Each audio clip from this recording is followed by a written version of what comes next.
go on, and we need to put some PSAs out about that. What's going on? What's going on in the state of Louisiana? We're gonna talk about issues that's going on all over the state. The federal issues going on all over the United States.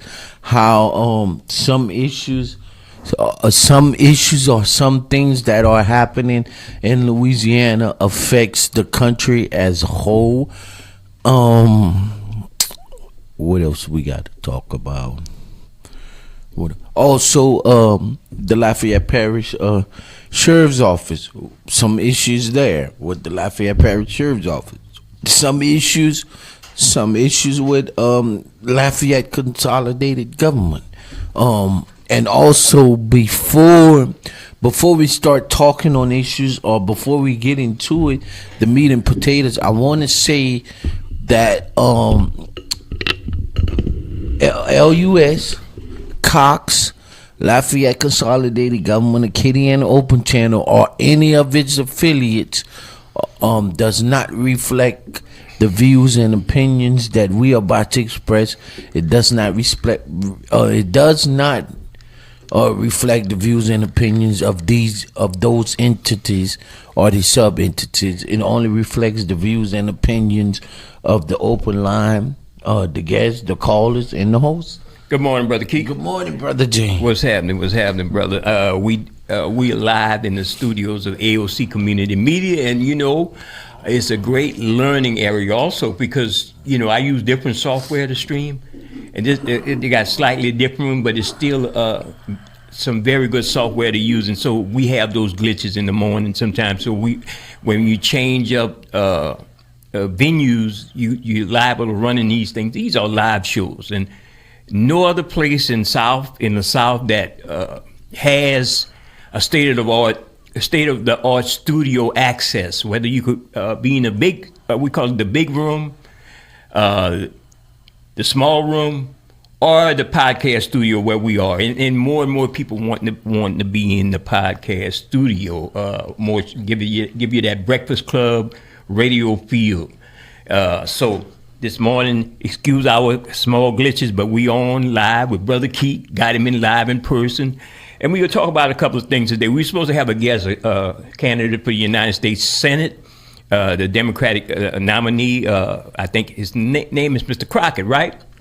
And the thing is, he scheduled for this week today, but he had some type of mix-up, and he came out here yesterday.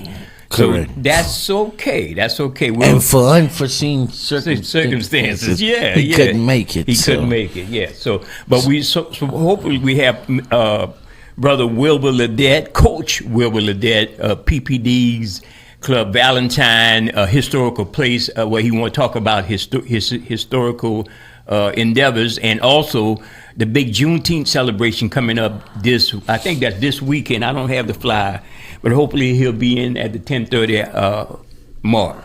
Again, we want to thank everybody who's watching, and you usually watch me from my what we call remote studio most of the time, but today we're doing an open line here at AOC Community Media. Keith, you was bringing up something about the Lafayette Parish Sheriff Department. And before we get into it, go ahead. I got another PSA I want to put out. There's where's the Juneteenth celebration in downtown Lafayette? Lafayette. That's that's on the 19th, or the weekend of the 19th. Yeah. One of the two. But let me see if I can get this thing. And we want you to know you could go to AOCINC.org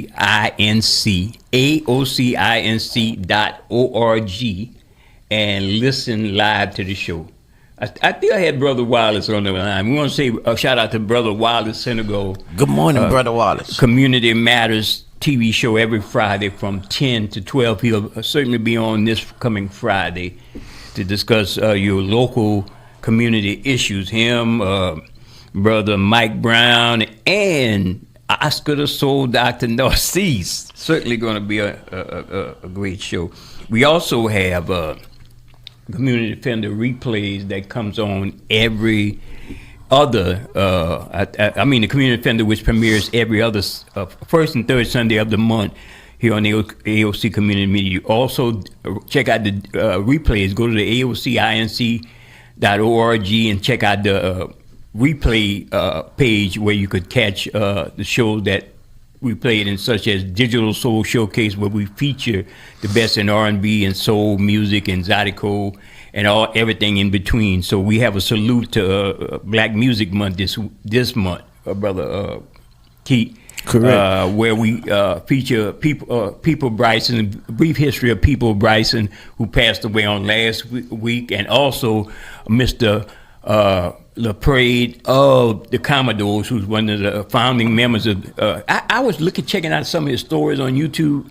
The brother for the Commodores, and man, that's some interesting story. All of him and Lionel Richie come out of Tuskegee, Alabama, and built that group to be one of the greatest group to ever perform.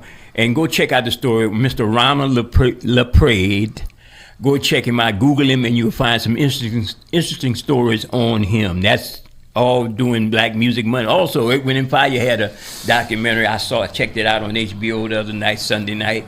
Man, that was a very telling documentary about how Maurice controlled the group, and how they even fell out. You wouldn't imagine a group like Earth, Wind and Fire would have some fallout, but they got back together and up to his progression of his Parkinson's disease and his death. So check that documentary out. So many great things to watch during the month of June, Black Music Month. You got Juneteenth, so you got a whole lot going on. Correct. And why you talking about Black History Month, Brother Jay, about the music industry? I want to do this PSA. Father's Day, June 21st is a Sunday.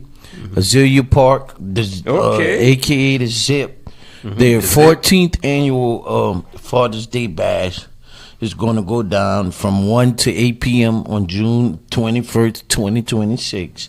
The Father's Day bash is going to go down. We want to see you out there. Come have a good time. Family-friendly event. What to expect. There's going to be good music, good food, good people. There's going to be a kids zone. They're going to have vendors. They're going to have giveaways, games, and more. Right. Also, what I want to say is you don't hear too much about events going down in the Zip or the Azalea Park, the Valiant Park. You don't hear about too much of events happening there. So the community is getting together to do a Father's Day bash, and they've been doing it for 14 years now. Right. So they're getting ready to do it again. Their annual, that's June 21st, 2026. Everybody's welcome to come out. It's going to be a family friendly event, and y'all come and enjoy the vibe. It's not just a day. Yeah. Their slogan is, it's not just a day, it's a movement. So y'all come on and enjoy the vibes. Come on down. That's June 21st, 2026. In the Zip? I didn't know you guys call it the Zip. In the Zip. That's what they call it, the Zip. Azalea Park. Okay. That's the park behind that's where you're going to have it at, or you're going to have it inside the actual neighborhood? I don't know the exact location of the event, but from the past, I know it used to go down in a circle. In the park, in the circle. Yeah, okay, the back, yeah. Yeah, so much is going on, and I don't know if you want to get to that story as we wait on one of the guests, even if the guests don't show up, because I know this is a different transition to this building. We need to talk about some things going on and pick up from yesterday on what we talked about on Real Talk Radio. Yeah, and we still gonna give you some good information, whether we have a guest or not. We still gonna give you some good information. Yeah. Brother Jay, where you want to go in the conversation? Well, I'm gonna bring up that graphic and pull up the story for you if you want to read it, and I'm gonna pull it up. That's concerning the Lafayette Parish Sheriff Office in the deal with ICE And we got to talk about things like that, man. Some people We don't got to want to talk. 'Cause, and especially when you get lied to and told it would be a different thing. And a great source of information is the Louisiana Illuminator. Louisiana Illuminator. Go check Great it out. Source of information. Yeah, and I mean, because you got media right now, CBS, CNN, all the networks are being trashed. They're getting rid of, firing all the black progressive reporters and anchors. They're getting rid of everybody. CBS just fired the whole staff of 60 Minutes, and all these supposedly top mainstream reporters are being fired.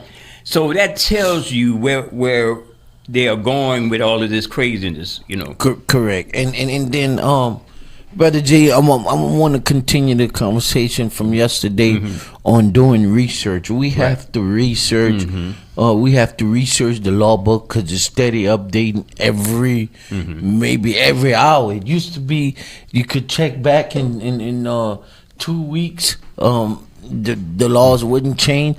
Now is every hour you have to keep checking it because you keep updating every hour the law books, the ordinances, the bills that's in process, what's gonna pass, what's not gonna pass. We have to check how they doing things. We even have to check how the justice system is working. And that story that we're about to talk about with ICE, I want to go to this point, Brother J. A lot of us that are not of another country's descendant gonna say, "Oh, that'll never happen to us." But I'll pull up the graphic. Go ahead. What we gotta understand is that once if it happens to another citizen just because they of another nationality, but they born and raised here, they actual citizens. If it happens to them, would make us think it can't happen to us. But since Brother G getting the graphic up, I'm gonna go ahead and start diving into the story. 6 months ago, the Lafayette Parish Sheriff's Office sought to reassure residents that joining a federal immigration program would not mean deputies were going out doing raids. In the months to follow, the office has been ramping up its participation in federal immigration enforcement, including using one of its downtown Lafayette buildings as a detention center and participating in at least one controversial checkpoint. On May 20th, the sheriff's deputy established a vehicle safety checkpoint with immigration agents near the Scott City line. During that checkpoint, a U.S. citizen was detained and eventually transported to Immigration and Customs Enforcement Processing Facility in Baton Rouge, leading to injuries from immigrant advocates. Inquiries from immigrant advocates and the press regarding the sheriff's office involvement in federal immigration enforcement. Immigrant advocates worry this kind of participation undermines trust in local law enforcement, raising concerns that residents may hesitate to report crimes or cooperate with investigations. In December, the sheriff's office joined a growing list of agencies in the state that have entered agreements with ICE, empowering some of the agencies' staff to fulfill federal immigration enforcement functions, while local law enforcement agencies have long assisted ICE by acting as backup during enforcement operations or holding immigrants arrested for criminal offenses in jail for a limited time at the agency's request. The 287 program gives them the power to detain individuals based solely on suspected immigration infractions, even if they aren't suspected of having committed a criminal offense. In the case of the U.S. citizen detained, handcuffed, and shackled on May 20th, the narrative of how and why the woman was taken into custody has changed multiple times over the past 2 weeks. Meaning, the sheriff department has changed their story over and over again. Lafayette Parish Sheriff's Office Public Information Officer Sergeant Chris Cormier initially told the Lens, the New Orleans-based outlet that broke the story, the woman presented deputies with the phony ID. The sheriff's office later corrected that account in the press. An ongoing internal review of the encounter found no evidence that deputies on scene ever questioned the authenticity of the presented documents. Valerie Ponce, another Lafayette Parish Sheriff's Office PIO, wrote in a May 29 press release, unfortunately, unverified information contradicting this detail was initially provided to the online publication by our office. Either way, in setting up the checkpoint, the department's participation was more active than previous statements from Lafayette Parish Sheriff's Office would have suggested. To my knowledge, we have always made it clear that we will continue to support and assist requests by our federal, state, and local law enforcement partners whenever possible. Captain John Moel, the sheriff's public communication director, said in an email response this week. But that's not what the current was told in January when Cormier sought to downplay the sheriff's office role in immigration enforcement.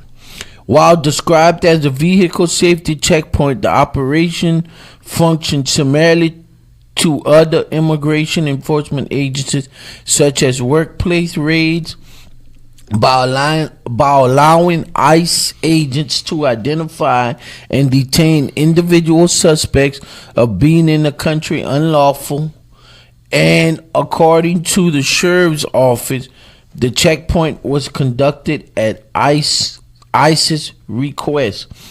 Vehicle safety checkpoints are not done often, Moore acknowledged in an email to the Current. It almost sounds like they're doing inspection stickers. Correct. Vehicle safety, really. Moel also confirmed that the particular checkpoint, to his knowledge, was the first such checkpoint Lafayette Parish Sheriff set up in a collaboration. And while some concerned residents believe the sheriff's presence could provide an additional layer of accountability, advocates with the Louisiana aid question whether the sheriff's office should be on site with ICE, particularly as immigration enforcement operations across the country have resulted in the detention, injury, and in some cases deaths of U.S. citizens. In a May 26 letter, she asked Sheriff Mark Garber was asked whether his office plans to participate in additional immigration focused enforcement operations, and if so, what legal basis deputies would use for stop. Also asked to sought out clarification on whether deputies can inquire about immigration status, absence, a criminal investigation, and if the department will protect individuals' constitutional rights during such encounter. The sheriff's office did not answer questions on those matters and declined another meeting with the group. In response, Morrell once again pointed to operational tactics, techniques, or proceedings. We will not compromise the safety and security of our personnel or the citizens of Lafayette Parish, Morrell wrote. I do not believe an additional meeting would be productive or warranted at this time. The sheriff himself had indicated to the group in early April that he would not participate in sweeps with ICE.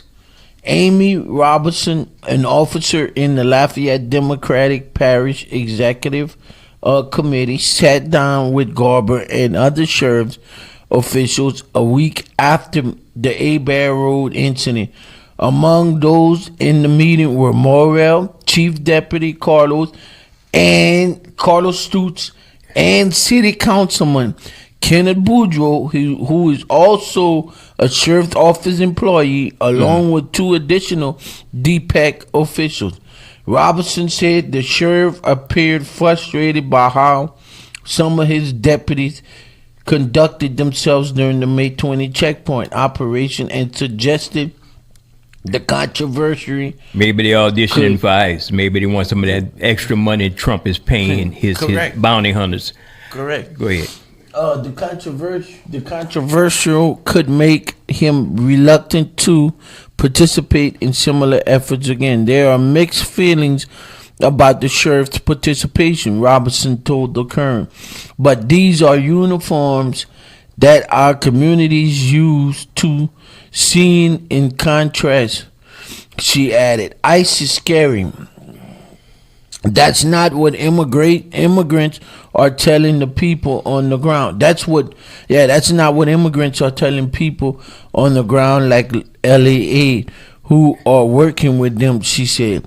She argues the sheriff's involvement blurs the line between local law enforcement and federal immigration authorities. The immigrant advocate said the participation undermines trust within the community.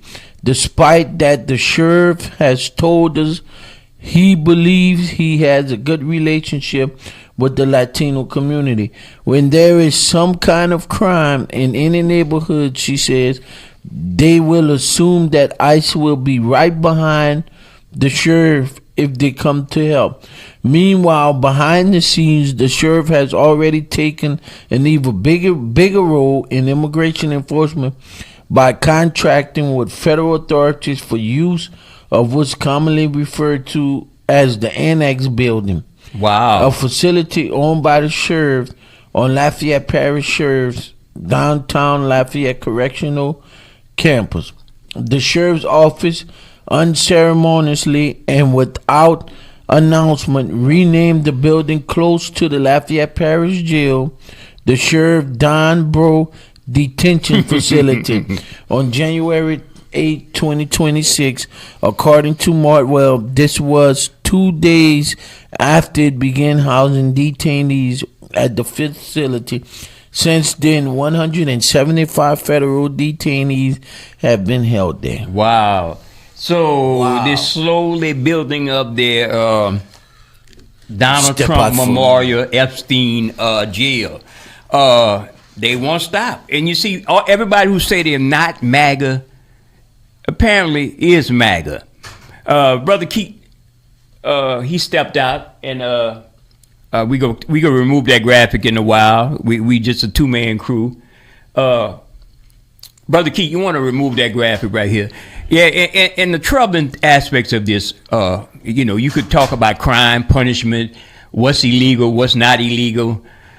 At the end of the day, when you got a United States issued driver's license, identification card, you got a birth certificate, you got a social security card telling people you are an American citizen, and these people still swoop you up, handcuff you, demean you, treat you like a criminal, and take your way, what they call that extreme rendition. People remember those words back from the George Bush day of seizing people and taking them to Guantanamo Bay in Cuba, right? Extreme rendition. When you have that stuff is going on in front of your face and you want to say, oh, that's a misunderstanding. Oh, we were wrong. Oh, that was a phony ID. It's much like if you look at the case of Ronald Green being killed. Now, some people are sorry about that, but you can't bring Ronald Green back. So if you have an encounter with law enforcement and something happened on that level and you wind up dying because they misidentify you or because I think they purposely want to scoop people up, round people up, and take people away. It's Correct. it's either you're wrong or you're right. It's no different. And that's what they want to do, and that's the end game. There's always an end game to what MAGA is doing with Kevin Roberts, who is from Lafayette, Project 2025 people. There's an end game to that, to disappear people of color, especially brown and black people. It's no two ways. It's no foreigner and it don't have nothing to do with black people. No, it's nothing to do with, because it's not happening to white people. No, it's not happening to them. It's not happening to the Asians. They still run the story. Yeah, that's the other story. The child man who killed the. Yeah, that's another story. So while we on the state level, I'm gonna say this: when the shooting happened in the Mall of Louisiana, and Jeff Landry's press conference, the governor's press conference, he said in the press conference they got so many acres of land. If it was up to me, I'd put them all there. Yeah, I'd lock them up for life. He's not talking about people that's committing crimes. It's that the racist tactics. He talking about every African American citizen, so they call every African American citizen. He talking about he lock them up, put them away there. Every citizen of color. Black and brown people, people of a different color than the white color, than the white crayon in the box. Right. Lock them all up, put them all there. I don't know if anybody watched the show yesterday. I pulled up the statistics for from Kids Count. And I remember we had a good call a long time ago on KJC. We used to call the show. I think that was his brother I forgot the brother's name. They used to call us and give us the information on Kids Count. And to me, that's a barometer of how bad things are going. In Louisiana, under kids counts in all the statistical categories, Louisiana is basically 48. And that has been like that since forever. I can remember. Forever. And so Jeff Landry and the people in running government now and the ones in the past, the end game is to keep Louisiana a prison state. Capital. Not only you have it was a prison capital, granted the fact that we had a few fake state representatives and state senators, white and black, who pretended that they want to do some criminal justice reform a couple years ago. But when Jeff Landry reversed all that, him and his other sycophants, they didn't open their mouth, so they want Louisiana to be the prison capital of the world. Not only the prisons in the state of Louisiana, but the detention camps, the one in Basile and the ones across the state. People don't even know how many people are locked up there and how these people are suffering. Correct. So if you got these people suffering and say, Brother Jay, that doesn't have nothing to do with us, yes, it has a lot to do with us, because if they're suffering, you damn well know we're gonna suffer along the line. And they will not, and they will not allow anyone to check out those facilities that'll bring accountability or looking for accountability to see what's inside these centers. They will not. Do your research, people, yourself. Don't listen just to us, because you're not gonna get it from CBS News, because it's owned by Trump people, the Ellison family. They fired the 60 Minutes. That tells you they don't want you to know anything, right? They go put. I heard they go put, and it's not a rumor. They might hire Joe Rogan.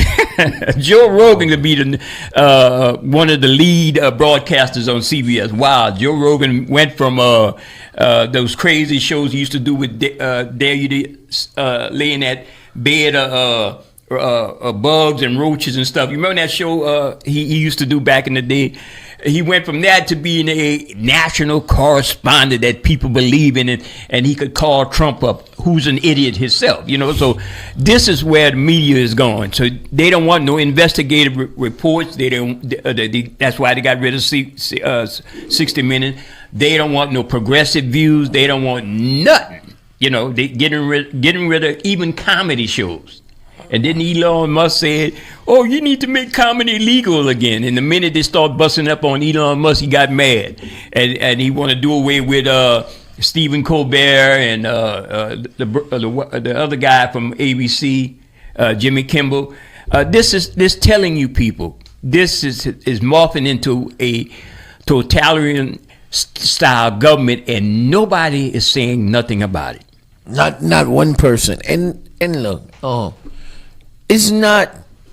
I want to say this. This is not no conspiracy theories. Yeah, that's fact. This not no stuff that's made up. It's actually happening, and it's true. You want to go? Yeah. Let's see what this caller got to talk about. Good morning, caller. Good morning. Everything y'all just said is so on perfect timing.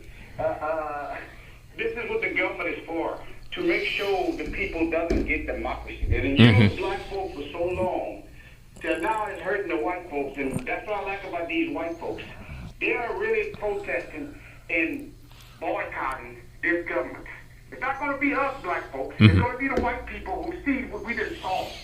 So all what y'all just said about the government, here's the problem. What about that Lafayette Parish sheriff? What about that sheriff? You saw I know you saw that story, Mr. Kevin. That to take somebody away and to send them off to a prison camp and know they're American citizens. That sheriff lied and said he wasn't going to be doing that type of stuff. His officers, and the officers were going to lie on ICE, and ICE lying on them. So what's the story? The story is to keep us confused. Make us think one of them going to help while the other one is being distracted. This is why we got two parties, the Republican and the Democrat. Both of them ideology is the same thing for all the people. Why using the black people to scare the white people? This is why I say I go against this government, because I see how it's designed now. I used to advocate to go vote. Right. Until they started building juvenile detention homes. That's what black folk don't understand. They're building these juvenile detention homes for our children. They took their parents, now they want the children. And what's happening, these politicians have become rich because now the billionaires and trillionaires is sharing their wealth with them for them to lie to us. And every time we go and vote, we're giving up all consent to their contempt. That's what people not understanding. I don't care what color a politician is. It's majority rules. I see DA Don Landry is running again, Mr. Kevin. I see he throw his hat back into the ring. He's going for re-election, sending out a lot of information on his campaign. And guess what, black folks? Y'all the one put him in. You remember for the Trayvon Keller race? Yeah. Refused to prosecute these killer cops. This is our payback. Let these white folk fight. Get us some popcorn and enjoy the show. They don't want us part of their government, but they need us to make people think. We want them to so-say govern us, and all they're doing is incriminating us. And that's what people not understanding. If they go do the research on this politics, these politicians, once they get in the government, their job is to make that big money. Not help the people. They don't want to help the people. Because if they help the people, who we don't need politicians for? Yes, they need you to say that you're weak people and that you need somebody to govern them. You need them to govern you. And that's the problem that we not understanding. People got to understand all that. People got to understand politics. And if you don't have a business, black folks, you shouldn't be voting, because all you're doing is voting for these killers and criminals and organized crime, who are the rich people, who's keeping the people poor. And white folks, I'm talking to y'all too, because they are the minority now, and they're doing real bad. And that's what we got to understand. Every time we vote Democrat, we helping those Republicans the white folks that think they're Republicans. And the Republicans took all their rights just for us not to have it. You don't even see it. They hate us so much that they're voting against their own interests. Which is us. We are all the people's interests. Yes, sir. Yes, sir. Okay. All right. All right. Those who want to boycott the Asian stores and all that, no, you boycott those 6 jurors and that black lawyer they use to convict, to not convict this man. Yeah. Yep. Yep. We so hurt that we don't even know who to go after. We go after other hurt. All right, caller. We have another caller. You've reached your 3-minute mark, caller. We have another caller. All right, Mr. Kevin. Thank you, man. We got a caller. Go ahead. Get that. Good morning. Call back. Call back. Sorry, we missed your call. Wait, I got another line. That's a different. Okay, I thought the other line was ringing. No, there's only one line. Yeah. But also, Don Land threw his hat in the ring. There we go. Okay. Good morning, caller. What's going on, man? You know, next time. Okay. I can't hear you. Nat Turner. Brother Nat? Brother Nat? Yes, I hear you now, brother. All right, great. Good morning, Brother Nat. Good morning, we know what these people playing. Hey, brother, can you turn your TV down a little bit? Okay, that's probably another echo. Okay, Cool, yeah. Go ahead, brother. Yeah. Okay, we know what these people playing are. Yes. You go to Project 2025, whatever they call it. Yeah. The author of that was right there in Lafayette. Yes. Mm-hmm. But our thing is, if we know what these people got going on and what they're trying to do to our black people, what are we going to do about it? Mm-hmm. Yeah. You know, we don't have enough black men to stand up and try to lead these kids away from Project 2025, whatever they call it. But we don't want to talk about it. But we don't want to combat it. Right. Because we know they're trying to knock up our kids. They're Right. trying to make it hard as hell for us to vote. And we're not trying to do nothing about it as black people. And it's black focus, whatever that is, Yeah. that's a disgrace.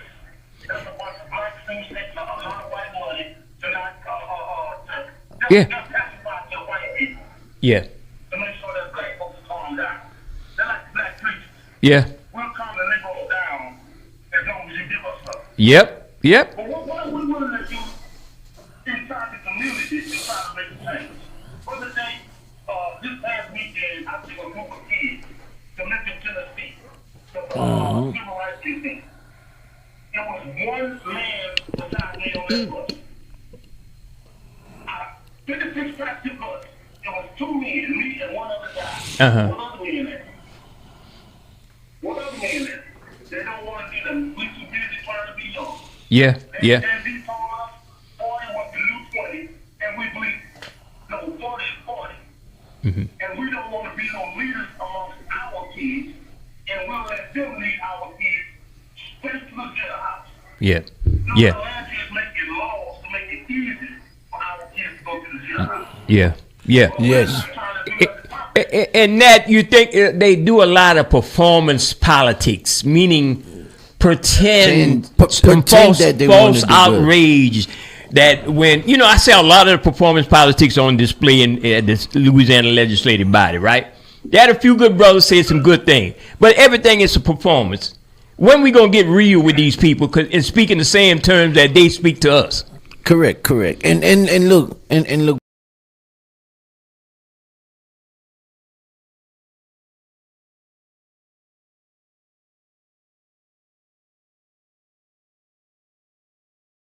Our current leadership, and when you say leadership, people thinking you meaning the politicians.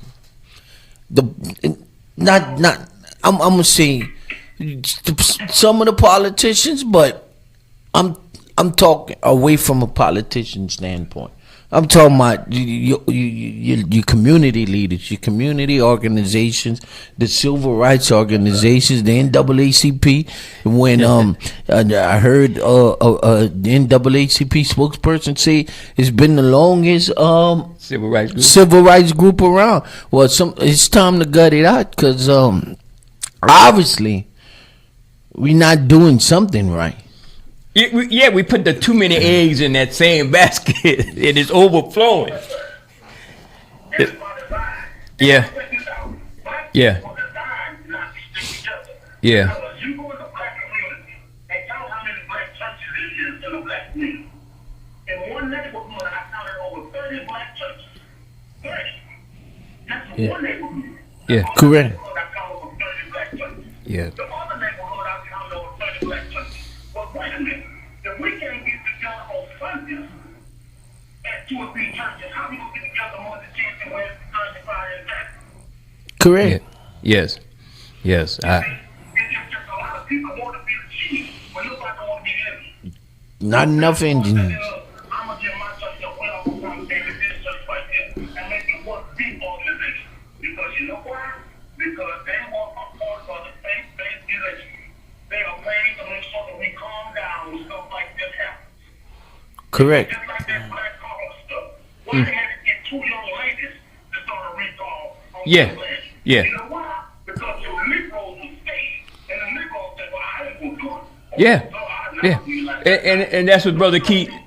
That's what Brother Keith told me. Say, look like you would have that announcement. You would have the backing of all the former elected officials. Because I'm gonna say this, and I'm gonna say it here. We had a state representative who was the first African American state head of the Louisiana State Trooper. We had the first black state senator, Senator Don Cravens, who pioneered getting that seat. And we had Terry Landry, right?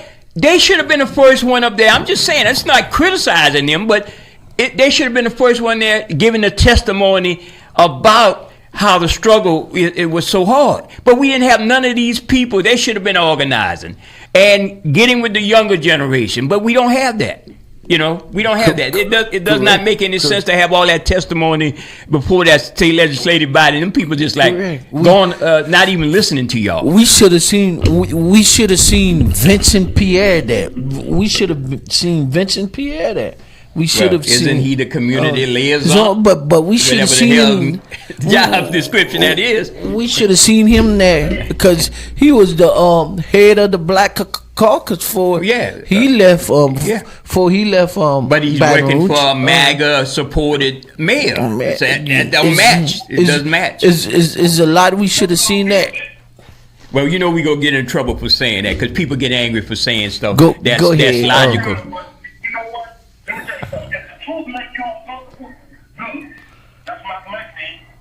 Truth makes you uncomfortable. Good. Because evidently it's something that's inside of you that speaks at you that you know I'm right. Because you ain't know that I'm wrong. Mm-hmm. See, we got to listen. As long as you give a baby a pacifier, he always gonna win crime. Yeah. Yes, sir. Yes, sir. We'll be pacified and we don't get nothing. They say we gonna put a hand something on a $20 bill. What do you do? What that gonna do to black people? But half of us don't make nothing. We don't even make them 25 damn today. We don't even make over minimum wage. So what did you give us having something over $20 bill? Correct. And there's a whole lot of stuff they give us and we don't get nothing. Right. I'm sorry the other day, y'all. Well, no, that's good. That's good. Go ahead, brother. Well, that's a good line that we need to hold the line when it comes to how these people react to us, because we have no way of expressing or venting the problems. In other words, it's an alternative look at what they don't want to see. And you know what's sickening and sad is when you see your own brothers and sisters standing up with the oppressor. It's sad. It's sickening and sad. That's because you see a lot. They got a few. I mean, it's not a lot. It's not a lot of us, but they got a few that you see out there. While you on the battlefield, they got a few that you see out there against you with the oppressor. Yeah, and that's sad, sickening. Yeah. Well, brother Nat, whatever you want to add to it before we go to our next guest, go ahead, brother Nat.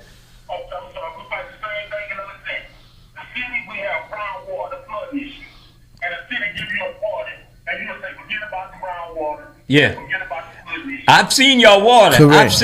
I've seen the video of your water, man. That's almost like what we call in New Iberia the Bayou Teche, the same color. Oh yeah.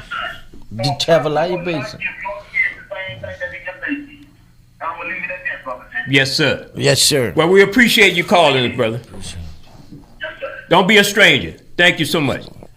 Okay, and before that brother calling long distance, and we appreciate that his insight. Yeah, that's why we had to give him a little bit of time over. Yeah.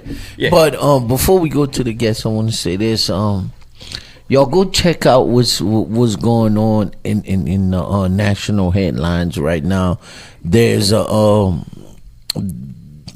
sentencing of Carmelo Anthony. Yes, 35 years for self-defense or staying while ground. George Zimmerman continues to walk around and taunt the black community. So there's no equal justice under the law in the United States. And then another case where I forgot the name of the young man, but it's in Texas. It's another one in Texas, I believe, where the store owner ran him down. Him and his son ran the 14-year-old down, or 16, one of the two.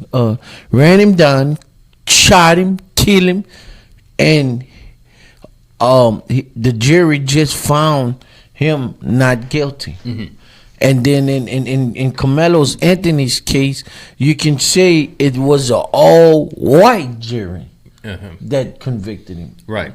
I thought we had moved on from those times, brother. No. You know, things will be all as it always been and as it should ever be. Yeah, brother Keith. So we're gonna segue, and I'm gonna go get the guests ready, and you go ahead and roll, man. We gonna get the guests ready for this segment, and we gonna have some great information coming up from some historical brothers. Always watching him out there doing some great things, and we gonna bring him in on this segment of the Open Line Radio Show. Great, brother Keith. We getting you ready for Parks, Louisiana. Parks, Louisiana coming. They got some events going on that they want to talk about. Coach Ledette, he's very persistent in community issues. He got a couple of events going on that he's come and talk about. Community related, community based. But what I'm gonna say before we get the other guests on, y'all go research these issues. Go look at these stories and headlines. It's interesting. Also, it's showing you how the country as a whole is downgrading and disrespecting the black race as a mankind, and it's showing you how what was worked to be done some 80, 90, 100 years ago, 200, some 300 years ago, what was being worked, assets, laws, and policies that was being in place. These issues, you research them, it's showing you how those things are being overturned, how they taking away certain rights, and going back to before civil rights, constitutional rights, and human rights. Good morning, Coach. How you doing? How's it going? Good, great, man. Wait for Brother Jay to get the graphics up. This one right here. Go pull it up. All right. I'm not familiar with that software. I use my other one. We gonna switch seats right here, Yeah. You can pull it up. and I'm gonna move the phone. Okay, people, we're back with the Open Line Radio Show, which broadcasting here at AOC Community Media. That's Cox 15 and LUS Channel 3 in Lafayette, serving the 5-parish area. So we definitely got someone who deserves to be seen in the 5-parish area. We got someone from back of town. Well, that's St. Bartholomew's or Lowerville, one of them towns. Yeah. We got none other than Coach Wilbur Ledette Jr. Right. And he got some exciting information about your event is this weekend or the next weekend. What happened? We had to reschedule Reschedule. it. But they need to know the story and glory about Promised Land Community in St. Martin Parish. Okay. So tell us, and I've been neglecting this brother. I'm gonna tell you, people, the camera's up there, that wide shot camera, and I've been neglecting this good brother right here, not coming when he tells me to come, and I say, yeah, I'm coming. But Parks seems like it's a million miles away, but it's right there in the backyard. I take that back road. I used to take that back road to go to LSU campus back in the day, and I would go all the way down there to Grove Bridge and hit I-10 from there. So, and I used to look at the club sitting there and look at the buildings there. So you got to tell us about your. It's not a little known secret. Apparently, I'm the one who don't know about it. Right. What I'm saying is that people need to know the story and glory about Promised Land Community in St. Martin Parish. First of all, I'd like to let them know that it is the oldest family business landmark site since the 1950 era in St. Martin Parish. Right. Black or white. Okay? I need to explain to you my narrative in order for me to receive. This graphic right here, right quick. And you can see this camera right here. We will. So one camera shot. People, check it out. And Brother Keith got some graphics you'll draw on the screen. Yeah, I'll put it up and then we could get that one. Okay, I'm gonna go ahead. The narrative that enabled me to, for the Ledette Family Foundation, were able to receive a Louisiana marker. Okay. Now you notice now it wasn't an easy task, because I'm gonna be honest with you. I have been working on over 10 years on this historical project. But let me tell you about the story and glory about Promised Land community. Okay. In the 1800s, a white farmer named John Dugas owned this land. African American who built this community in the 1950s were people who worshiped the Bible. Promised Land name was adopted by the resident. In the 1950s, Ledette Bar, Dance Hall, and grocery store was developed by Wilbur Ledette Sr., a veteran sergeant of World War II, and Mildred Charles Ledette. The family business provided the necessity of those living in the community. It was classified as a site for social entertainment and grocery shopping. The dance hall featured many great musical artists such as Clifton Cheyenne, Rockin' Dupsy, Barbara Lynn, Patrick Henry, Corey Little Pop Ledette, J. Paul Jr., Roy Anthony, Tucker, Oscar Narcisse Sr. and the Dewdroppers, Furnace and the Thunders. From the 1970s through the 1990s, Ledette Bar, Dance Hall, and grocery store had numerous renovations. By the 1993, the facility was officially named Peabody's Club Valentine, owned and operated by Coach Wilbert Peabody Ledette Jr. Peabody Club Valentine is currently used as a multi-purpose club for meetings, dances, concerts, parties, and festivals.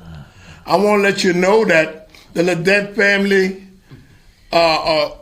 Legacy headquarters is located in formerly the club Peabody's Club Valentine. This is where the headquarters is at. Okay, great story, man. And you bring up some old memories, because I was looking up some information on the internet. I was just Googling it, like they say. And they had a site called Dance Halls. Yes. Famous Dance. And I started Emily Ordwin. Yeah. And I saw y'all club, y'all facility on there. And I say, well, hold up.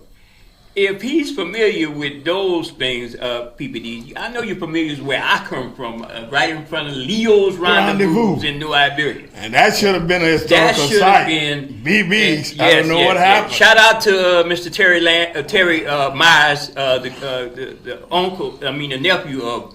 He's been trying to do some things out there in New Iberia, and we talk about that all the time. And to have those historical, and as it relates to what I saw when I was young, when Tina Turner used to come through there, and James Brown and all of them, and I was young, and I would see the tour bus come park right in front of my mother's house, and go across the street and watch and see. Think about what you had right there too, and that's what we're losing. We're losing the historical value of, because this month is Black Music Month. It's celebrated around the world on a global perspective. Black Music Month. You should celebrate it year round, but especially in June. So having your information presented on this month I think that's a great thing.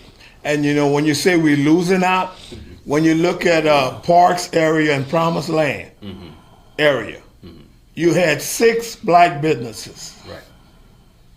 I'm the only one sole surviving. Okay.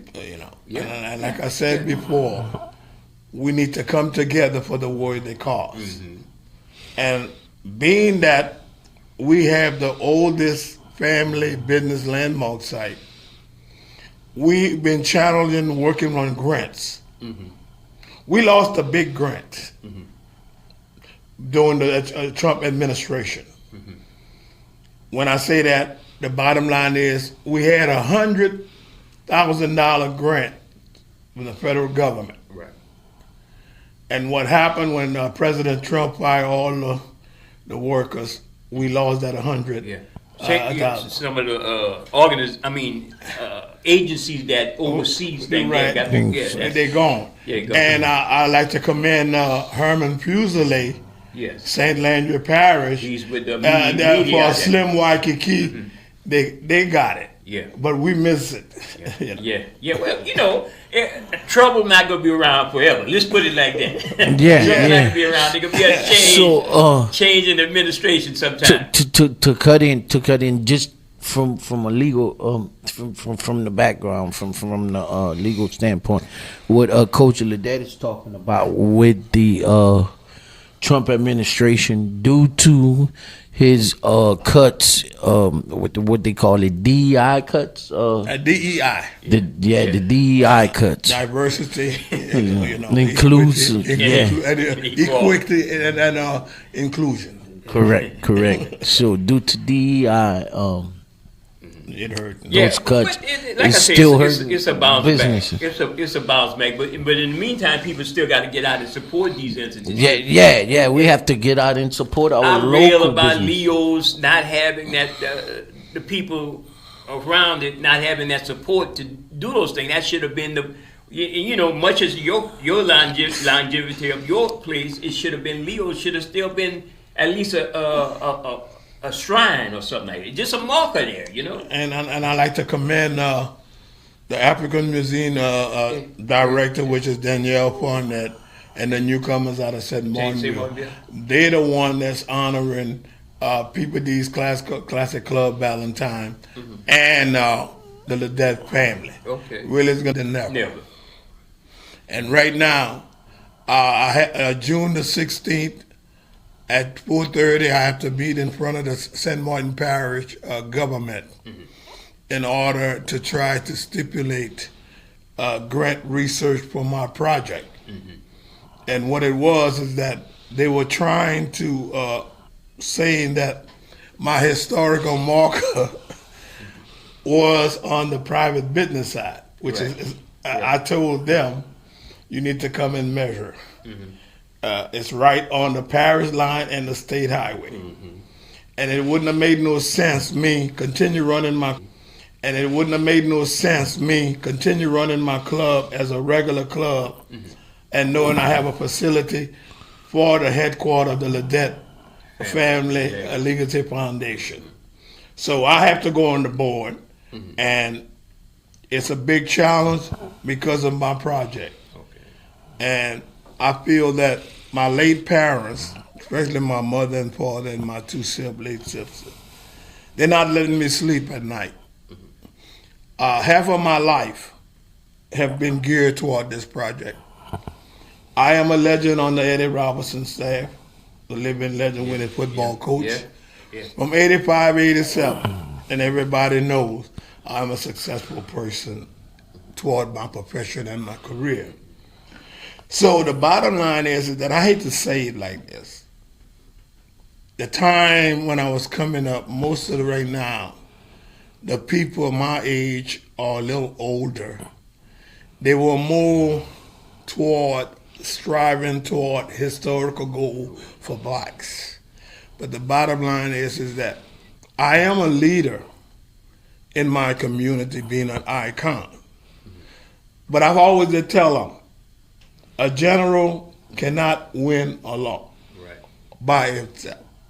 Correct. But I told him I have the greatest provider to continue with me on this historical project.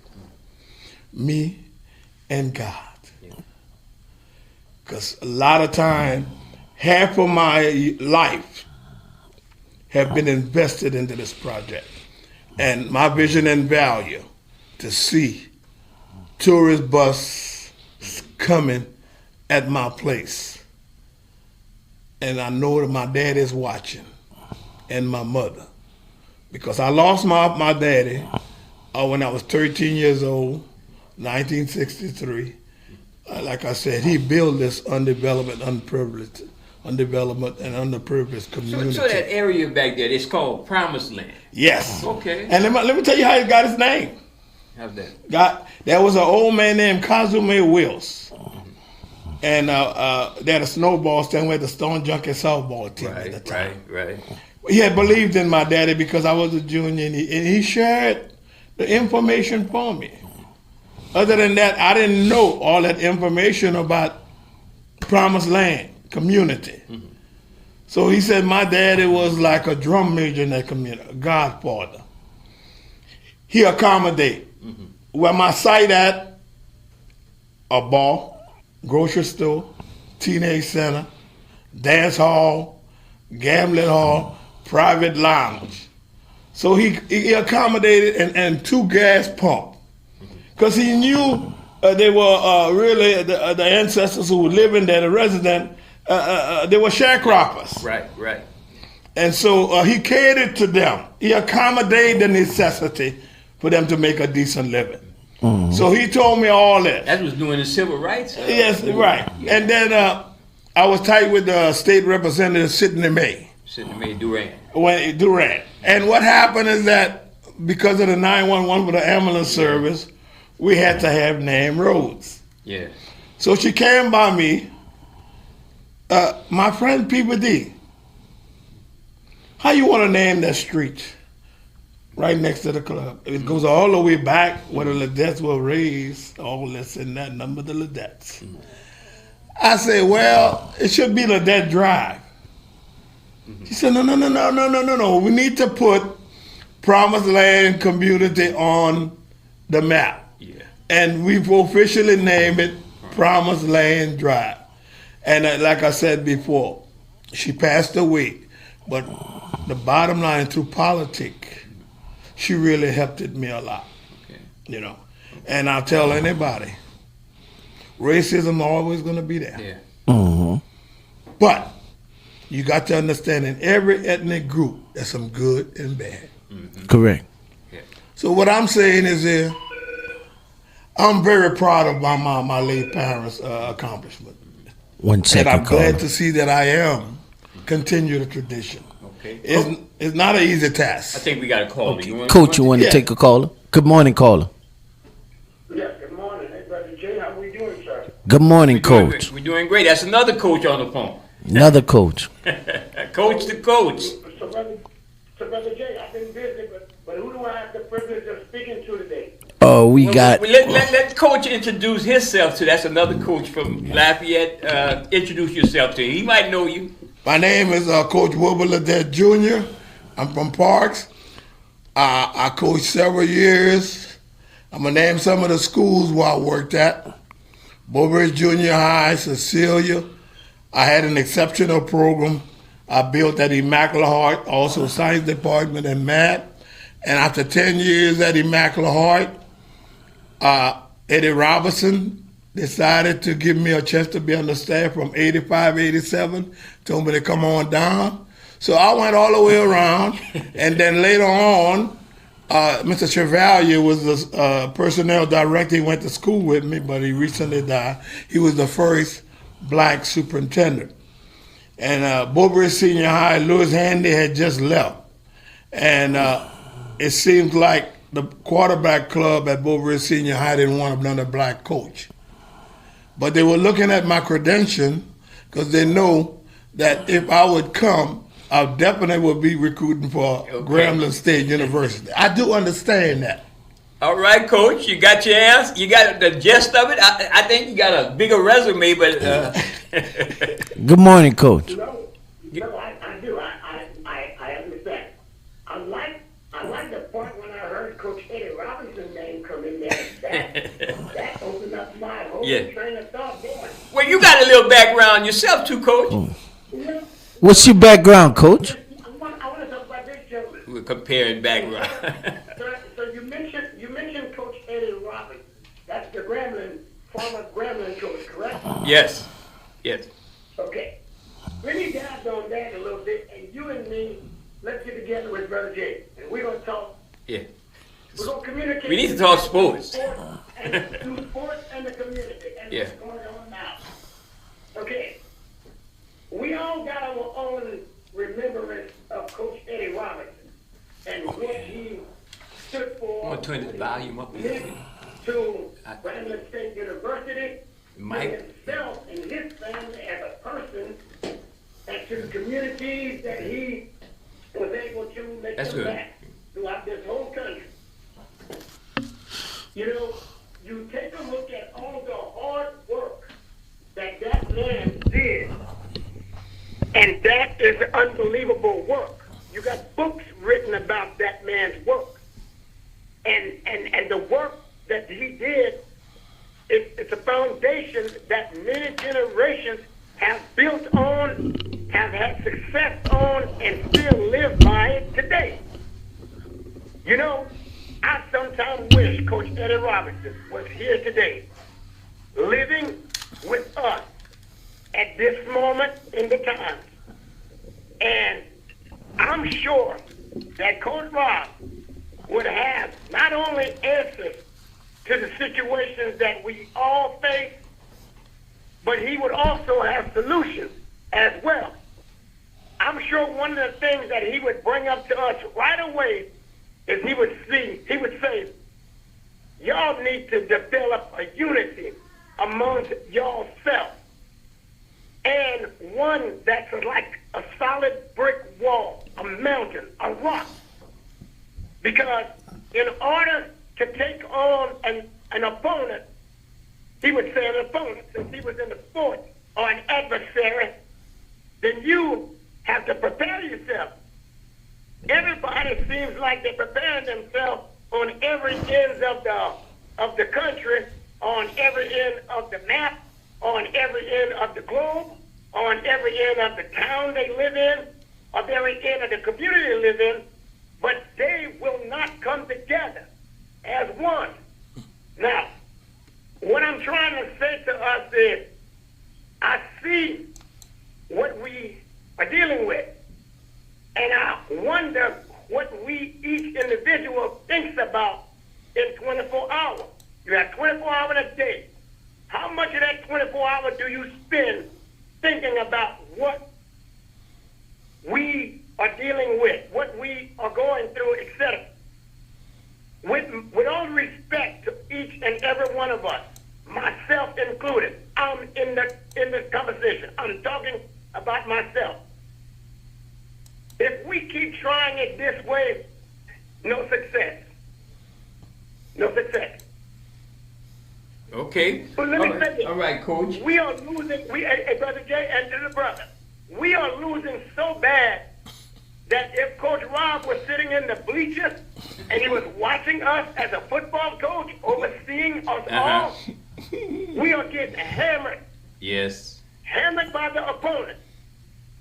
The opponent is calling the shots, is dictating, and he's so far ahead of us in movement that I don't think we even care to get out of the chair. Okay. Okay, Because Coach, I we think passed that it's like- 3-minute mark, I Coach. think it's like, I'm going to wrap it up. I think it's like we don't want this competition. We don't want to play against this team. So what we doing? We giving up? Quitting? Who are we? Yes. Yes. Oh, I wish Coach Rob was here today. Thank you very Well, much. we're going to have that discussion down the line. We're going to try to get together with the two No, coaches. that's all right. No, brother. You Soon, thank soon. y'all so much. Y'all let that melt, and y'all simmer on that. Okay. Yeah, Coach, we'll probably try to get both of y'all together on the show. Yeah. Pretty All right. soon. Thank you. Thank you so much. Thank you, Coach.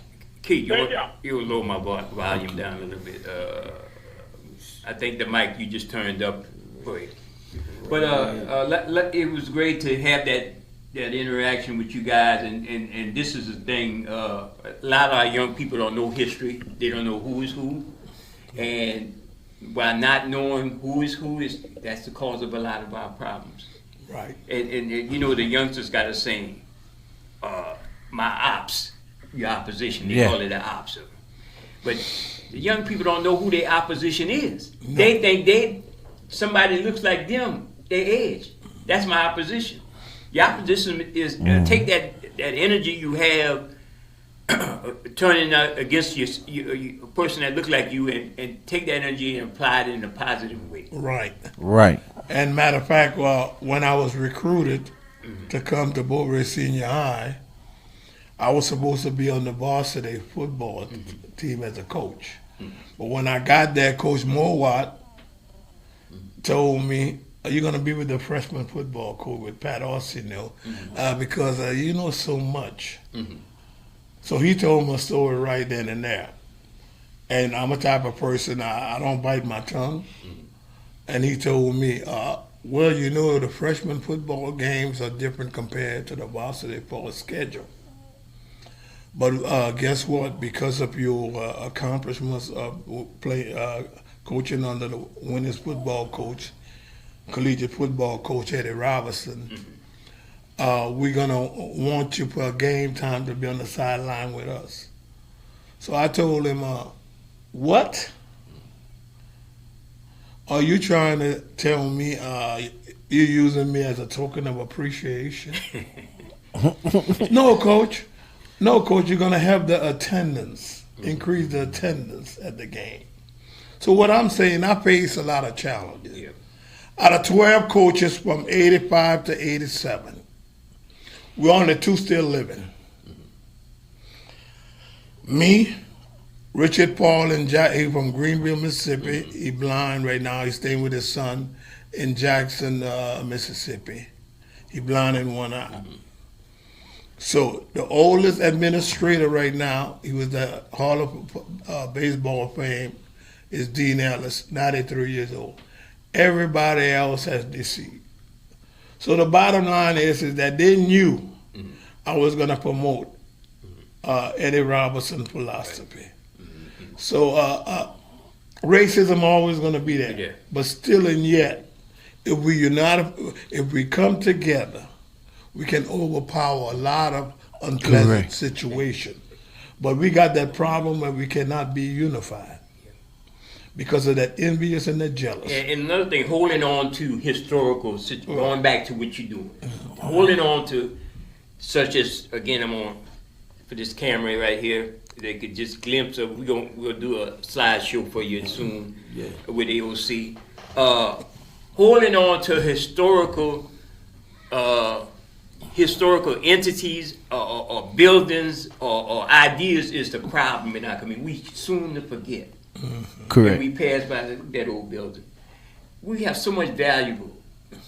Just like we talk about Leo's, all that stuff that come in there, that's historical. And the thing is, Leo and my daddy were very close. And when I would be in the store, Leo advertisement, passing his poster. Yep. Town to town. Yep. And Leo brought so many artists. Yeah. Barbara Lynn, all of them, Irma Thomas, you couldn't name everybody you could think of. That's why I said somebody, I knew the BB very well.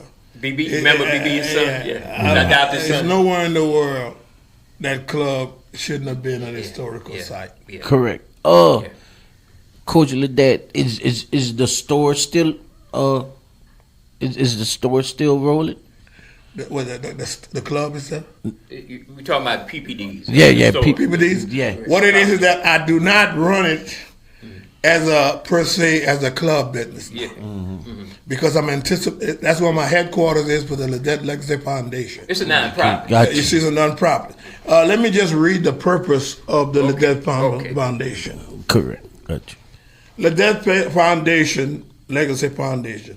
The purpose of this non-profit corporation operate under the name of the Ledette Legacy Foundation will serve as a destination for the descendant of the original settler of Promised Land in Parks, Louisiana, to combine effort into rebuilding economic and cultural tourism.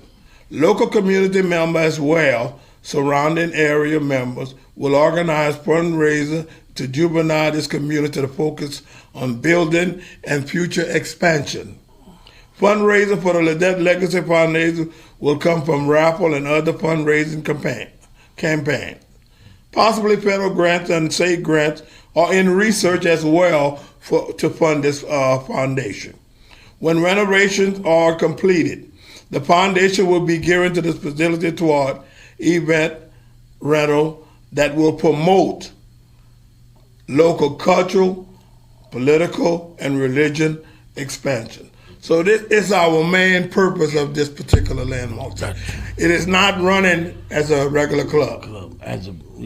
Because the bottom line is, the first thing they'll say, it's a private business, and you can't get grant.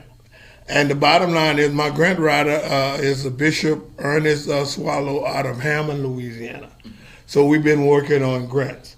But we're on the backlog now because of Trump administration. You know what happened. Yeah. That's going to change. It's not going to stay like that. It's going to change. It's going to change one way or another. Let me ask you something. You're in the sports. All right. San Antonio or New York? I'm going to tell you right now, I'm a big San Antonio fan. I'm going to tell you right now, when you look at San Antonio, they've been there, done that, a transitional from building up. You know, as a coach, defense wins the game. Yeah. Offense does not win the game. It set the tone. But when you look at San Antonio Spurs, keep in mind, that defense will hurt you. Yeah, it is playing kind of rough. And let me tell you something. And people don't go back. And I don't want to segue from what you're doing, but I got a coach right here. And I was a ball player back in the day, right? Even the pickup games, even the league games. And I don't see those youngsters playing the way we play. Jalen Brunson, those who watching might get mad. He carries the ball a lot. What we call carry back in the day, they call it palming. He carries the ball. You see that? I don't know if you see it. He takes his dribble and he pulls back and he'll change hand. They don't play the way, even all of them, even San Antonio. What it is, they travel a lot. They diluted the game. Okay. Yes. They get and keep in mind, I just say that to the peanut league. The same thing with football. Yeah. Like when I was a defensive back. Right. Anytime you would come and hit them across the helmet, that's targeted. Yeah. So they would inject me automatically. So they changed the game. Yeah. But the bottom line is, always keep in mind, defense wins the big game. Yeah. Defense wins the game. They were just playing a little. Even though I was playing for San Antonio, I think they got away with some things they did. New York kind of bad. Even questioning the referees. They said referees somebody getting paid, or they want to keep the game going. No. Because they want to give the net a chance. Yeah. You know how that is. Yeah. Under the table money possibility. Yeah. And coach, to get back to what you're doing, your purpose. What events can people look forward to? Right now, the bottom line is, being that there are so many activities scheduled, so they're honoring us, our family tradition, on June the 14th. But we wanted a big celebration. That we're going to do something on August the 8th, 2026. Gotcha. From 6 to 10. And I have one of my musical artists is hosting with me on that date, Patrick Henry. Okay. That's who he rolls with. So yeah, y'all could look. Patrick Henry did not forget. Yeah, Patrick is a good dude. Even dude, I'm not gonna talk about the rest of the negativity. Okay. Okay. So the activity that we're gonna have is the title will be the Dead Legacy Foundation and Patrick Henry, Mr. Excitement, hosting the story and glory about Promised Land Community Celebration in St. Martin Parish on August the 8th, 2026 at 6 p.m. until 10 p.m. So he's in charge to get the artists, okay? And the bottom line is it will be at my place. And last Friday I honored We had our 22nd School Appreciation Employees Party, and I honored four person. Apple Pie Alpha Fraternity Man of the Year was Stephon Hippolyte because he made a difference in the alternative center at St. Martinville Junior High. Okay. My late of the year Alpha Kappa Alpha sorority, Casey Rocio. She made a difference improving the school performance school level score at Bow Bridge Elementary. Okay. That's a good thing. And I had two Hall of Fame Louisiana coaches that were honored. I was so happy that nothing but God had me to do that.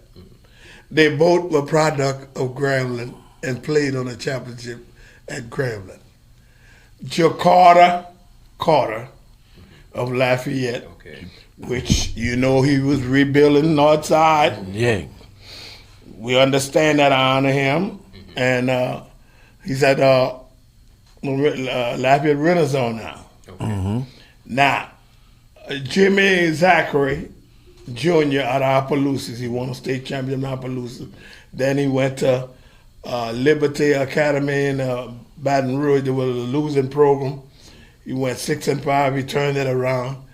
So the head coach at Grambling hired him. Now he's a defensive line coach at Grambling.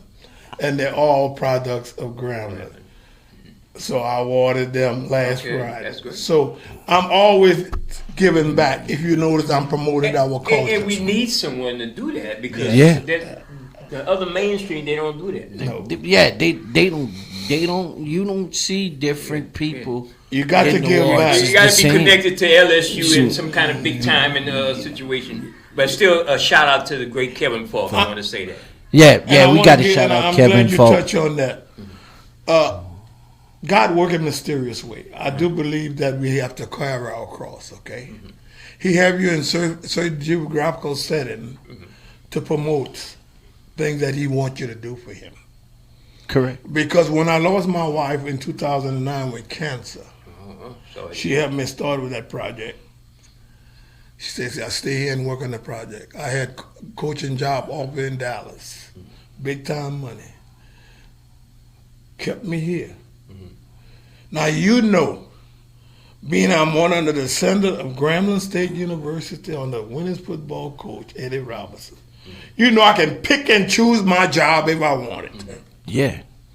But the man say, hey, stay here and do it. And the bottom line is that a lot of guys that play ball with me, they're sick or they migrate. And it's like I don't have the truth with me, but I have the best truth. God. Yes, indeed. Yes, But like I said before, the bottom line is we all have a mission that we have to carry out before the good Lord calls us back home. Correct. Yeah.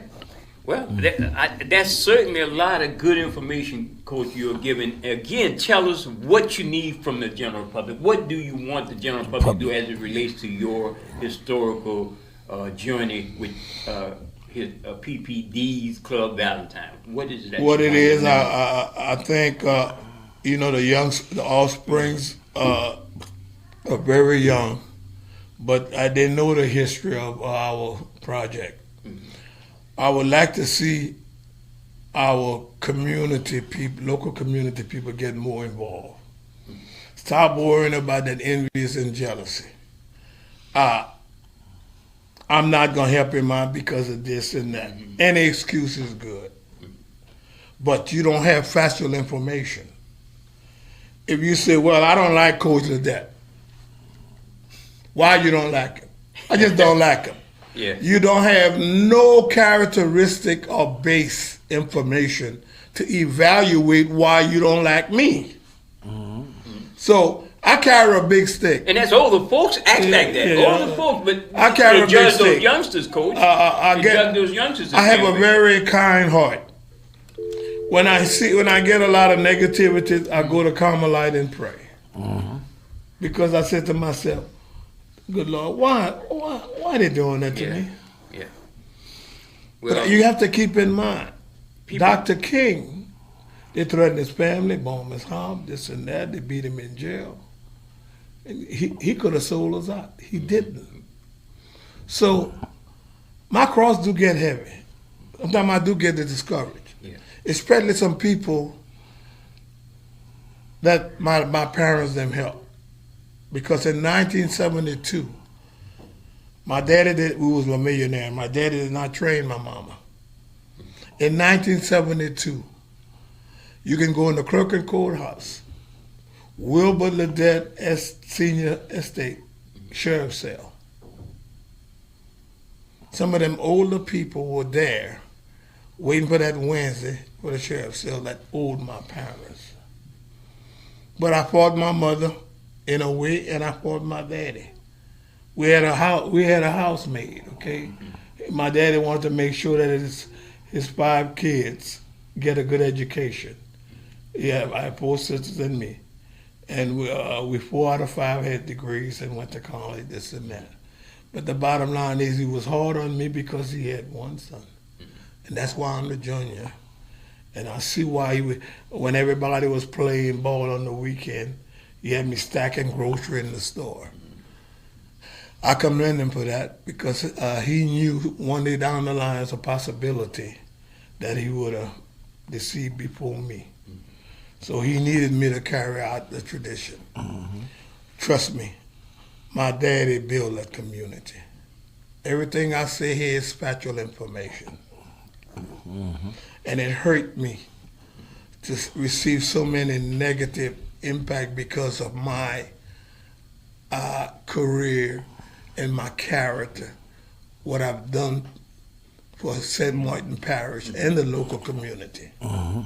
Well, you know they call that area Promised Land, but it's part of Parks, right? Yes, yeah. Right outside the city limit. They will not see the time that Parks is right now 35% black. But the bottom line is, that time there when it was almost a majority. Mm-hmm. The sign from my place is about 2,000 feet. Okay.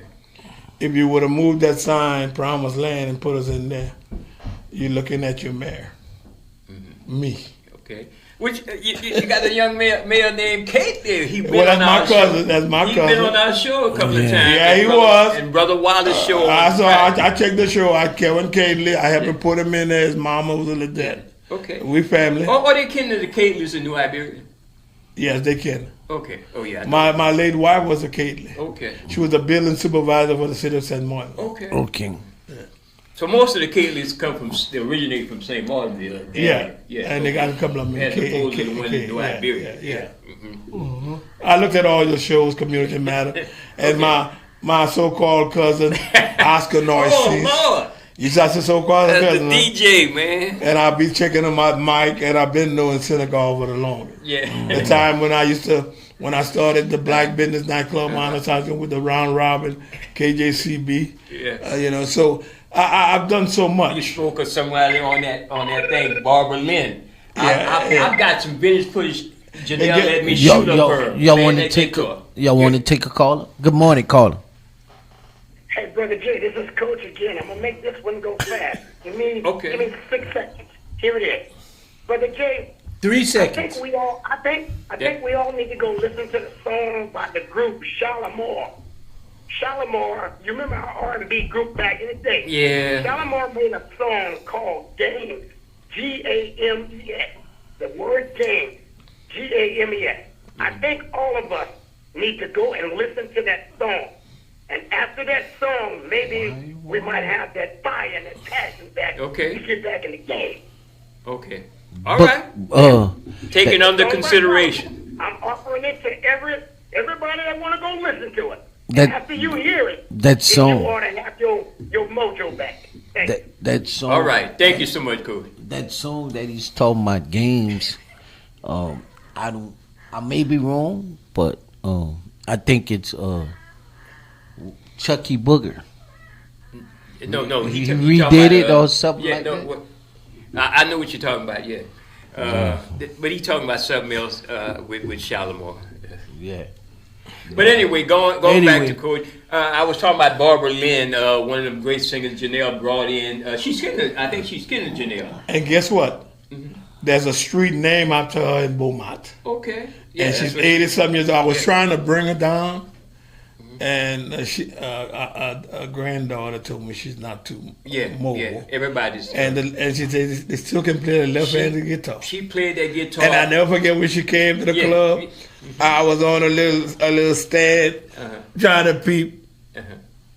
Oh yes, she could play that guitar. I have some rare footage I shot exclusively at KJCB Jazz on the Green for Janelle. And she played that guitar. So we go way back. I'm the one that started the Black Business Round Robin. You remember? Yeah, the Black Business Entertainment. And you had to get the.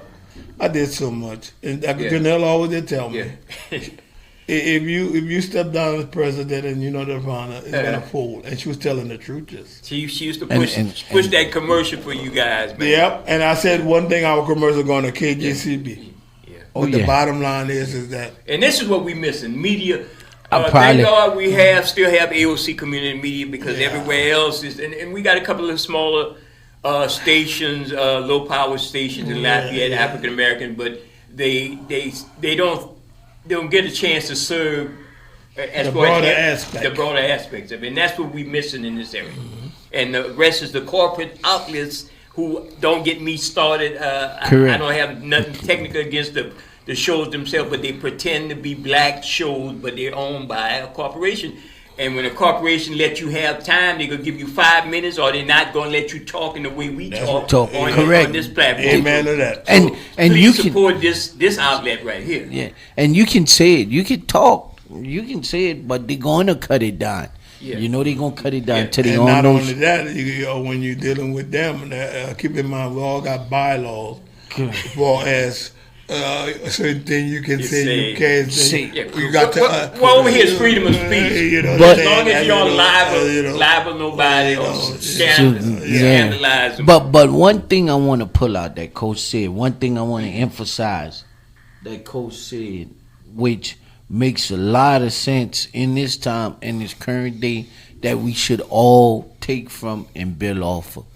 You say we need to come together, work together, stop, let that envy, let that jealousy go, let that jealousy go. And I mean, us in every aspect when it comes to entertainment, the business world, when it comes to politics, when it comes to community organizations, us as a culture of people tend to let what Coach said divide us. The envy, the jealousy, and things that we put together that is supposed to last forever, supposed to be a milestone that the offsprings can build on, fall apart because of what Coach said, that envy, that jealousy. We need to let that. I wanted to point that out because that's what's playing a major part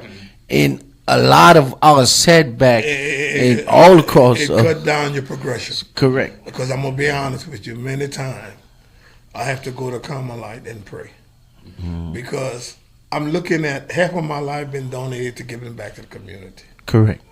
Just like when I started, you didn't have that many black clubs, the Black Business Tri-Private Nightclub, Iberia, Lafayette, and St. Barlow. We had gift scholarship. We were 22 of us, okay? We lasted 12 years.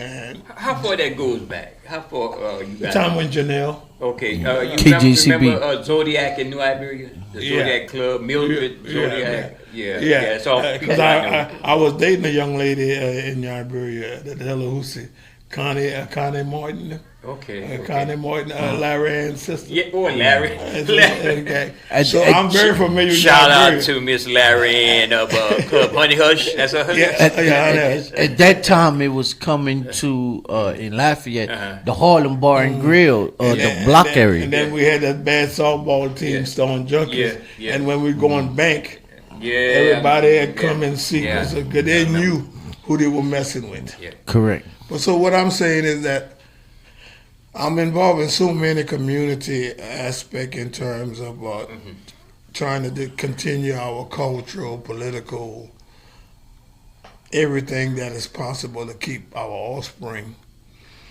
progressing to developing a good career. Because right now, when you look at the Trump administration, when you're dealing with the voting right, 1965, the gerrymandering of the congressional map, no representation in so many words, we're going back to the Jim Crow era. Correct. And you don't have no right. And once you don't have no right, my concern, Coach, is how far they gonna go. Not How not far? where they Correct. gonna stop with this. you have to understand when you're looking at the political agenda. I hate to use the Uncle Tom and the Uncle Mary, Aunt Mary. Mhm. You see, the thing is that if you for your people or the minority group, and if they campaign for you to run your campaign strategy, money, all this and that, you're handpicked. You're gonna promote a little. See, I hate to say it like that. We don't have no full flesh black politician. Most of them, they go to them big dinner and the under the table money. Right. I know right now they want me to run for an office right now in my community. I don't have that fire and desire anymore. Yeah. And I know if I would run now, I would win for anything right now, because what's happening now in our political world, whereas our kids won't have a chance. They got that gun violence. Yeah. We don't have no plane, boat to go get them big guns, but they put them on the street. But like I teach life skill part-time to different schools, like St. Maurice Junior High, Bowbridge Elementary, I went to Mahmoud Junior High, Lafayette Middle, and what it is that we teach life skill. Teaching Catahoula though. Catahoula, that's where Jeff Landry from. I don't want to discriminate again because we had our run in already. Okay? Yeah. Okay. But the bottom line is that keep in mind, if you're from the area and knowing that Jeff Landry from Catahoula, now you can see what kind of government we have. Okay. I'm gonna leave you with that. Gotcha. Yeah. Gotcha. We'll segue, but again, we want to celebrate this right here. PBDs. And while I know we probably got about 15 minutes left. I want to Coach Ledette to reiterate the event that he have going on. What PBDs is being honored for? Yeah. On the Newcomers Club and the African Museum out of St. Martinville. It's honoring PBD's Classic Club, Valentine, and the Ledette family.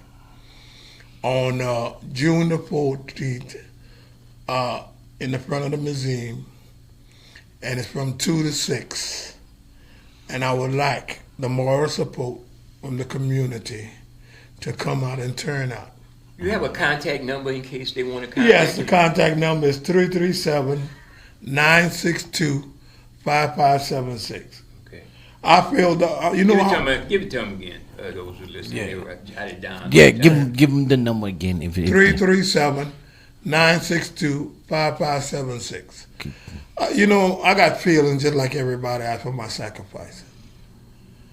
They should have June the 14th, 2026, which is Sunday, from 2 to 6. They should have people lining up downtown St. Martin. Yeah. Because they know my sacrifices. See, once they see that strategy of unity among our people for their accomplishment, it have a ripple effect. Positively, not negative, positive. So, that's why I want to turn out. Better late than never. Correct. Don't give me some flowers I can't smell right now. Yeah. I want it now. Because my late parents sacrificed to build that community. And I'm carrying out the same tradition. It's like he passed the baton to me. Gotcha. And then the celebration is when The big celebration at the place, Yeah. the big historical site. Site, correct. It will be on Saturday, August the 8th, this year, from 6 p.m. until 10 p.m. And trust me, we will have one of I call him a Hall of Famer, which we honor him. Patrick Henry will be involved. Patrick. See, one thing I can say about Patrick, Patrick stepped to the plate. Oh yeah. He didn't forget all the money that he made at my place. So Okay. I don't know how to take that one. I can call some name right now. Suppose he owes somebody. I can call some name who never stepped to the plate. But one thing about me, I let God take care of that. Yeah. They know who they are. They should be there Sunday Correct. and give me my flowers that I can smell. Don't wait till the good Lord say, well, it's time, Coach Ledette. I might say, hey, I'm not finished. No, you finished what I wanted you to do. Correct. So what I'm saying is that this coming Sunday, it's supposed to crowd that oak tree next to the museum. Gotcha. But you know, our people, Yeah. but it doesn't matter how many who show up. It's the ones that who really believe in my agenda, Correct. my historical project. Everybody know in Southwest Louisiana, my contribution to the story and glory of our Promised Land community. That's no if and no but. I've been on TV so much. Correct. Yes, until you have. I saw it too. until they stop acknowledging what we don't have enough, we don't have no more room. I understand that, but the bottom line is that like we're going to say, we don't own a full-fledged TV station. Correct. You understand? We have bylaws, and you can't blame them. We have bylaws. Yeah. And maybe that's something. Maybe that's something we need to work on, getting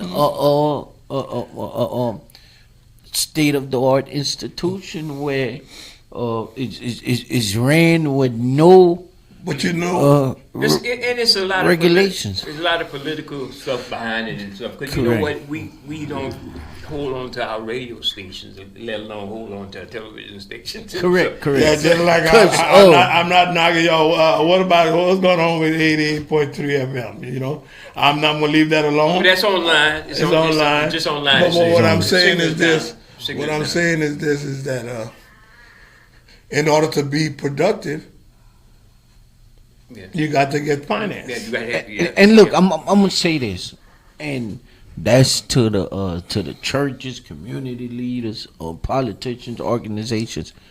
KJCB 77 was a station that the community organizations, leaders, pastors, churches, should have all come together and It will come continue. Together. It will come together one day. Yeah, One one day. day. But we so happy to have Coach. I finally got him in the seat. You know, I would say. Even though better late than never.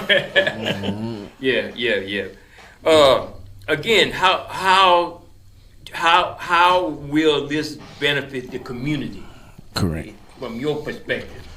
It will, because what it is that the offspring will be able to understand what the story and glory about Promised Land community is all about.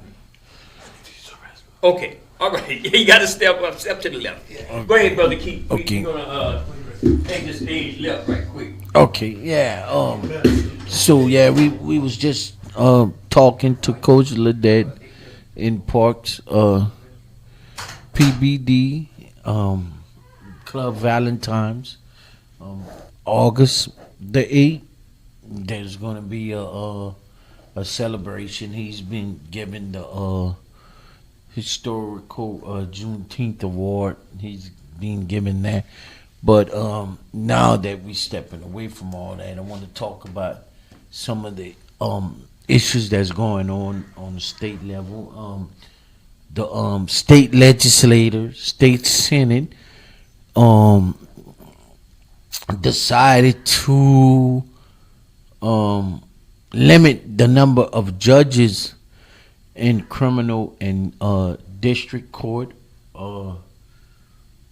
Really in the criminal court division, limit the number of judges they have, which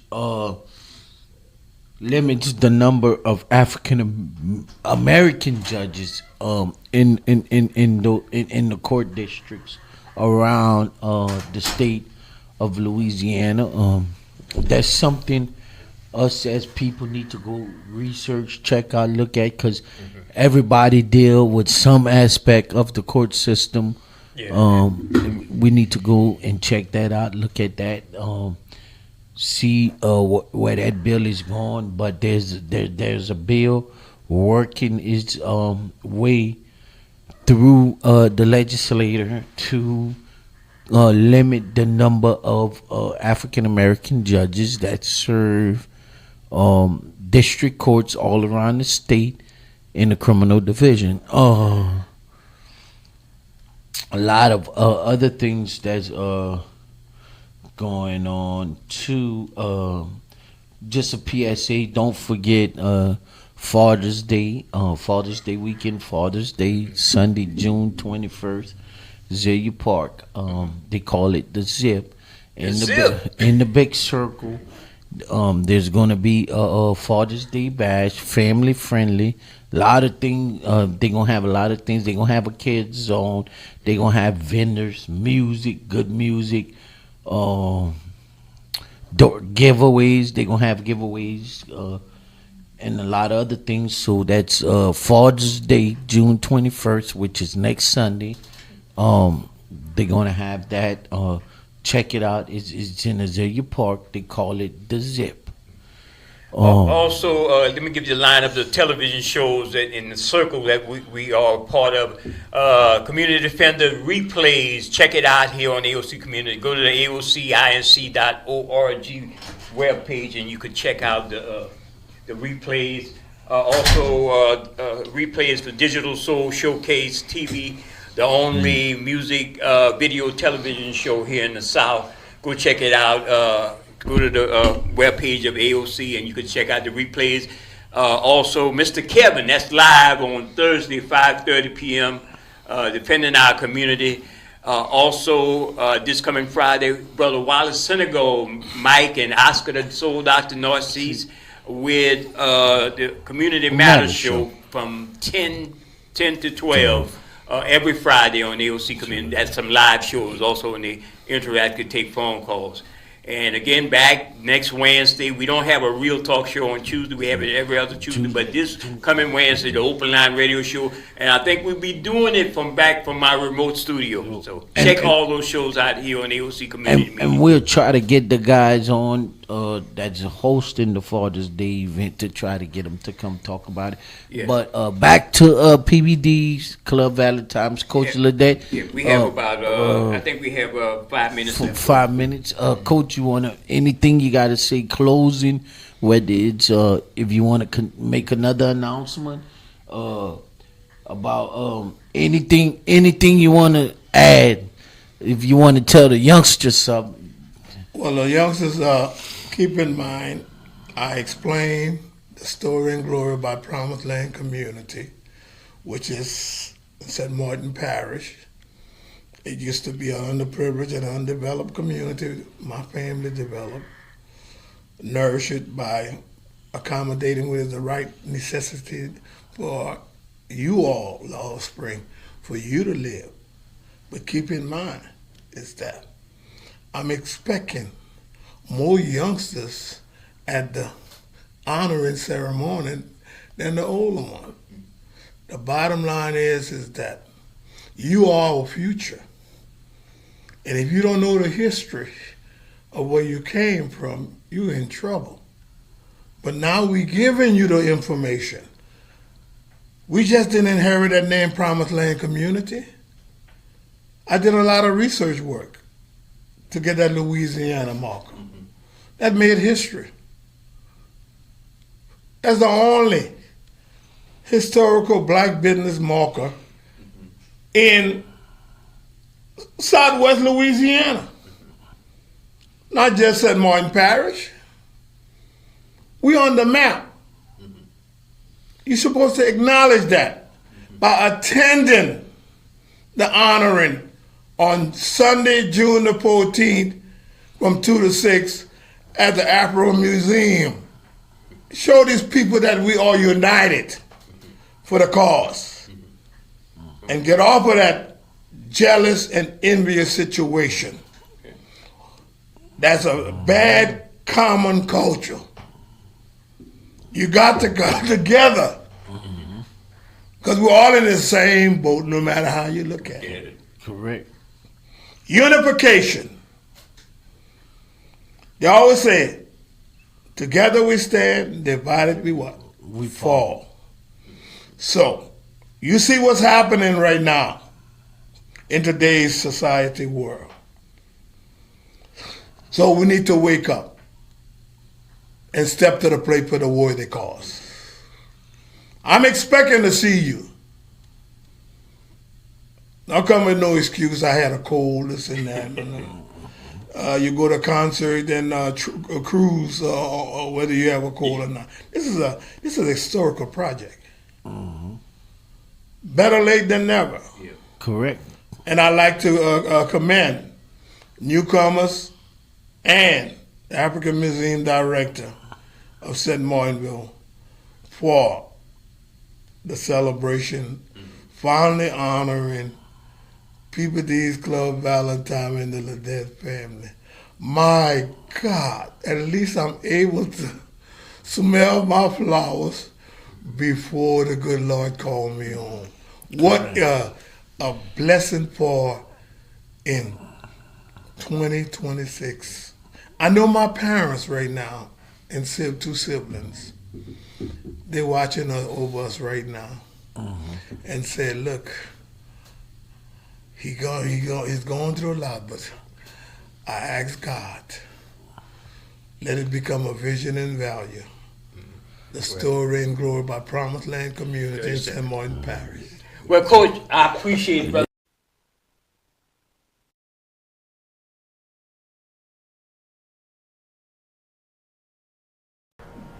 Hi, my name is Sergeant First Class Charles Spriggs, and on behalf of American Legion Post 504, under the office of Commander Joe Melbro, we bring you greetings. We also want to bring you and allow you to know that we are grateful for our partnership that we have with Second Harvest here in the great city of Lafayette. Our partnership that we have with them, we are grateful to do great things on their behalf and on the behalf of our soldiers here in the city. Our partnership, which I run at American Legion Post 504, they have opened doors for many that have had lost their way when it comes to hunger. They are stamping out food hunger. They also help in other ways, as issuing clothing and other stuff that they have and have helped us to do and to be able to issue out to our veterans here in the great city of